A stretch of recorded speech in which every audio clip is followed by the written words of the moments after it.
I found the cutest thing at the scrapyard, and I decided to give it a second chance because look at it. No, I hate that. You speak English. 闇の心地よさを教えてやろう。 Okay, it's got some problems. Other than it being Japanese, it's also missing some pieces, and I didn't know what the heck this thing was. Turns out it's a little bit like a post-Vise's child, but the closest thing I could find to it was this. And I don't like those butterfly nuts, so we're gonna combine the two. And to do that, we're gonna need to make one of these from scrap.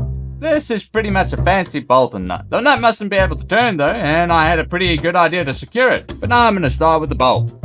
I got a stick. Ooh, I got a stick. Ooh. That is one big pile of shit. Doesn't look so good, but as long as there's no cracks, we'll be okay.